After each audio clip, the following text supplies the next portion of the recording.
رفع الیدین کے بغیر نماز نہیں ہوتی. اچھا، رفع الیدین کی حدیثیں بخاری میں ہیں. یہ میرا بھائی دھوکہ ہے، دھوکہ بھی ہے، فراڈ بھی. یہاں باتیں اچھی طرح سمجھے. رفع الیدین کا جو مسئلہ ہے یہ مولوی حضرات خیانت کرتے ہیں، پوری بات نہیں بتاتے.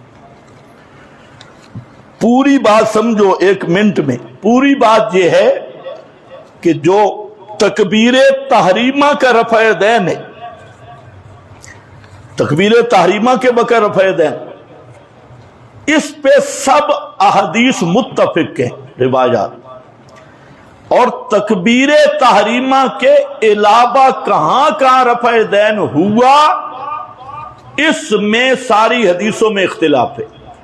اس کو اصول حدیث میں کہتے ہیں اضطراب کہ تکبیر تحریمہ کے علاوہ کا رفع الیدین کہاں کہاں ہوا. تو اس میں مختلف روایتی ہیں، ایک قسم کی نہیں. اس میں 9 سے زیادہ حدیثیں کھڑی ہیں کہ سجدوں میں رفع الیدین آپ نے کی ہے، سجدوں میں. اب سجدوں والا رفع الیدین شیعہ کر رہے ہیں اور ہمارے اہل حدیث دوست نہیں کرتے. تو ہم اپنے اہل حدیث دوستوں سے پیار سے پوچھتے ہیں کہ پیارے پیارے میٹھے میٹھے بھائیو، 9 حدیثوں کو کیوں چھوڑ دیا؟ سجدوں والا رفع الیدین کیوں؟ وہ تمہیں رکوع والا کہتے ہیں، آپ ان سے سجدہ والا پوچھیے کیوں چھوڑا ہے؟ وہ بھی تو حدیثیں ہیں اور سیاہ ستہ میں بھی ہے. پھر یہ ہے کہ یہ جو بخاری شریف کا حوالہ دیتے ہیں لوگوں کو خراب کرنے کے لیے، یہ بخاری کی بات میں کر رہا ہوں، آپ صرف اندازہ کر لیں. دوسرا دھوکہ یہ دیتے ہیں کہ حدیث کے لیے سارے نمبر چیک کرنا ضروری ہوتے ہیں. ایک نمبر پہ کام نہیں چلتا مرزا جیلوی کی طرح، انٹرنیشنل نمبر. تو انٹرنیشنل بندہ بے ایمان بنتا ہے. یہی حدیث ہے بخاری میں. بخاری میں حدیث ہے حضرت عبداللہ ابن عمر سے 2 مقام پہ کہ نبی کریم علیہ السلام رکوع جاتے رفع الیدین کرتے، رکوع سے سر اٹھاتے رفع الیدین کرتے. ایک روایت میں تیسری رکعت کا کوئی نہیں ہے، دوسری روایت میں تیسری رکعت کا بھی ہے. تو ایک تو اختلاف خود بخاری میں موجود ہے. بخاری نے ایک سند سے لایا تو صرف رکوع جانے اور رکوع سے سر اٹھانے کا ہے. دوسری سند بخاری لایا تو اس میں تیسری رکعت کا بھی ہے. یہ خود اختلاف بخاری کے اندر شروع ہوگی. پھر یہی حدیث حضرت عبداللہ ابن عمر والی، یہ امام بخاری کے استاد ہیں محدث حمیدی. میرے پاس ان کی کتاب موجود ہے مسند الحمیدی. وہ مکے کے بزرگ ہیں اور بخاری شریف کی پہلی حدیث کا وہ استاد بھی وہی ہے محدث حمیدی.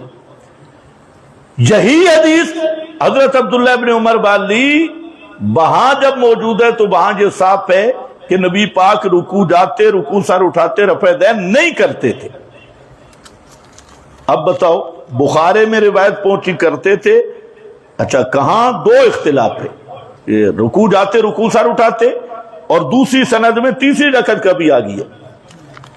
اور جو اصل استاد کے پاس حدیث ہے مسند الحمیدی میں، وہی عبداللہ ابن عمر کہتے ہیں کہ نبی پاک صلی اللہ علیہ وسلم رفع الیدین رکوع جاتے رکوع سر اٹھاتے نہیں کرتے تھے.